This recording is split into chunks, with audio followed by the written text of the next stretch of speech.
Assalamualaikum warahmatullahi wabarakatuh. Perkenalkan, nama saya Adina Melani Kurniawan, NPM 251040236, kelas MBS 3A, dosen pengampu Ibu Gina Ulfa Rahman, LC MESY. Di sini saya akan membacakan laporan hasil observasi Bank Syariah, tepatnya di Bank Syariah Bandar Lampung. Nah, ini dia nih profil Bank Syariah Bandar Lampung. Bank ini bertepatan di Jalan Gajah Mada nomor 21 Bandar Lampung. Dan Bank Syariah ini bukan di Bandar Lampung aja, ada di Lampung Selatan, tepatnya di Kalianda, ada juga di Pesawaran, Pringsewu, juga ada di Lampung Timur dan Tanggamus. Nah, di Bank Syariah Bandar Lampung ini juga terdapat sistem deposito, pembiayaan, dan juga tabungan. Nah, pembiayaan itu maksudnya pinjaman gitu ya, pinjaman ya. Karena di syariah itu disebutnya bukan pinjaman, tapi lebih ke pembiayaan. Nah, juga di Bank Syariah ini ada Instagramnya nih, bisa dilihat, namanya Bank Syariah Bandar Lampung. Nah, untuk tata cara pengajuan pembiayaan atau pinjaman, ini bisa datang ke kantor pertama, terus segera temui petugas yang berwenang. Biasa kalau kita ke bank itu ada satpam, bakal ditanyain mau apa gitu, di situ nanti bakal diarahin. Yang kedua, mengisi formulir seperti biasanya. Yang ketiga, fotokopi data diri segala macam itu kayak KTP dan lain-lainnya. Terus 4, tunjukkan jaminan yang akan diajukan. 5, serahkan semua berkas. 6, tunggu sampai pihak bank menghubungi disetujui atau tidaknya. Tuh, di sini ada fotokopi KTP, PWP, Karpet itu kartu pegawai, kartu keluarga, buku nikah, sertifikat pendidik, ijazah terakhir, buku tabungan dan ATM penerima, sertifikat guru, SK gaji segala macam tuh ada ya di situ, kalian bisa baca. Nah, setelah itu saya juga bakal jelasin tentang Bank Syariah itu ada namanya pembiayaan real. Nah, jadi ini yang unik nih. Jadi di Bank Syariah itu terdapat sistem pembiayaan yang real. Jika kita ingin meminjam, maka pihak bank harus mengetahui untuk pembiayaan apa. Misalnya, seseorang ingin meminjam untuk membeli satu unit motor, maka disarankan untuk pihak bank yang membelikannya. Atau jika nasabah ingin membelinya sendiri, maka pihak bank memberi sistem akad al-wakalah atau pemberian kekuasaan terhadap nasabah. Dan itu juga harus disertai bukti pembelian dan barang yang telah dibeli. Jadi benar-benar harus real.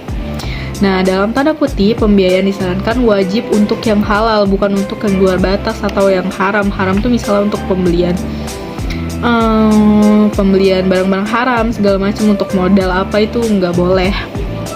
Terus tuh, bahkan Bank Syariah pun memberikan pinjaman untuk nasabah yang ingin membayar hutang belum terbayarkan.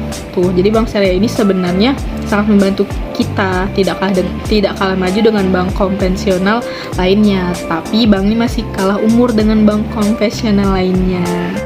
Nah, sebelum itu, karena tujuan observasi ini adalah mengenai akad, karena Bu Gina menyuruh mahasiswa untuk mencari akad apa saja sih yang terdapat di salah satu bank syariah yang kalian teliti. Nah, sebelum kita membahas itu, kita harus tahu dulu nih akad itu apa. Nah, akad itu adalah perikatan antara ijab itu suatu pernyataan melakukan ikatan, dan qabul suatu pernyataan menerima ikatan. Jadi istilahnya ijab itu adalah penjual dan qabul itu adalah pembeli, seperti itu.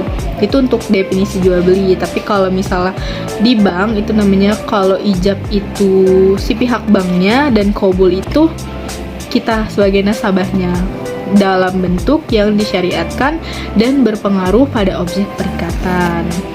Nah, untuk akad yang terdapat di bank ini yaitu untuk penyaluran dana, mereka pakai akad murabahah dan ijarah multijasa. Lalu untuk kekuasaan nasabah atas barang tadi udah dijelaskan, itu pakai akad wakalah. Dan untuk simpanan itu pakai akad wadiah. Dan satu lagi tabungan atau deposito itu pakai akad mudarobah. Setelah kita tahu tadi jenis-jenis akad apa aja yang di bank tadi, dan kita juga harus tahu definisinya nih. Yang pertama, untuk penyaluran dana itu ada akad murabahah dan ijarah multijasa. Yang pertama, akad murabahah, yaitu akad jual beli antara bank dan nasabah. Bank akan melakukan pembelian atau pemesanan barang sesuai permintaan nasabah, kemudian menjualnya kepada nasabah sebesar harga beli ditambah keuntungan bank yang disepakati. Lalu ada ijarah multijasa, yaitu produk pembiayaan dalam memenuhi kebutuhan atas manfaat akan suatu jasa. Tujuan pembiayaan ini untuk memenuhi kebutuhan nasabah secara konsumtif. Lalu ada akad wakalah. Akad wakalah adalah akad pemberian kekuasaan oleh seseorang kepada orang lain untuk melakukan sesuatu yang bersyarat hukum. Sedangkan pemberian kekuasaan itu sendiri bisa dengan menggunakan dan atau tanpa pemberian upah. Nah, selanjutnya ada akad wadiah, adalah akad penitipan barang atau uang di mana pihak penerima wadi'i tidak diperkenankan menggunakan barang atau uang dari si penitip muwadi tersebut dan tidak bertanggung jawab atas kerusakan atau kelalaian yang bukan disebabkan oleh kelalaian si penerima titipan. Terakhir ada akad mudorobah, adalah akad kerjasama antara bank selaku pemilik dana atau sihabul mal dengan nasabah mudorib yang mempunyai keahlian atau keterampilan untuk mengelola suatu usaha yang produktif dan halal. Nah, hasil keuntungan dari penggunaan dana tersebut dibagi bersama berdasarkan nisbah yang disepakati. Ini bisa kalian lihat skema-skema akad yang sudah dijelaskan tadi, seperti inilah skemanya. Nah, untuk mengenai akad seperti itu. Lalu di bab ini juga dijelasin ada jangka waktu dan jumlah nominal yang sesuai. 1. Pihak bank memberi jangka waktu untuk membayar pinjaman paling lama maksimal 7 tahun. Pinjaman yang paling populer di Bank Syariah Bandar Lampung itu yaitu sertifikasi minimal 20 juta, maksimal 150 juta tergantung sertifikasinya. Misalnya sertifikasinya cuma 9 juta, maksimal nasabah bisa pengajuan sekitar 113 sampai 120 juta. Tapi kalau sertifikasi sudah mencapai 12 juta dan jangka waktu pensiunnya masih lama, maka bisa sampai 130 dan 100 sampai 140 juta. Pengajuan menggunakan sertifikasi patokannya gaji untuk PNS, honor, dan lain-lainnya. Di sini saya bakal jelasin sistem margin dan bagi hasil yang ada Bank Syariah. Sistem bunga dalam Bank Syariah itu tidak ada, tetapi adanya margin atau imbalan lebih menjorok ke persentase. Misalnya pembiayaan 100 juta selama 7 tahun, marginnya itu sekitar 13,75% per tahun atau 1,4% per bulan. Bagi hasil itu sendiri masuk pada akad mudharabah atau akad sejenisnya. Misalnya mudharabah dengan ijarah, biasanya mudharabah itu menggunakan margin, ijarah juga menggunakan margin, tapi kalau bagi hasil menggunakan nisbah atau porsi. Misalnya untuk bank berapa persen dan untuk nasabah juga berapa persen, sesuai dengan persetujuan antara pihak bank dan nasabah. Tapi kalau akadnya mudharabah tidak bisa disebut bagi hasil, melainkan margin. Jadi, jika akad yang dipakai beda, penyebutannya pun beda. Akad mudharabah digunakan untuk deposito, bukan untuk pembiayaan, tapi di tabungan biasanya di pihak bank kasih imbang hasil ke nasabah. Dalam memperoleh keuntungan, Bank Syariah tetap mengadakan imbalan dan bagi hasil yang telah dijelaskan tadi. Nah, omset Bank Syariah dari bulan Januari sampai Oktober ini sudah mencapai 3,7 M loh.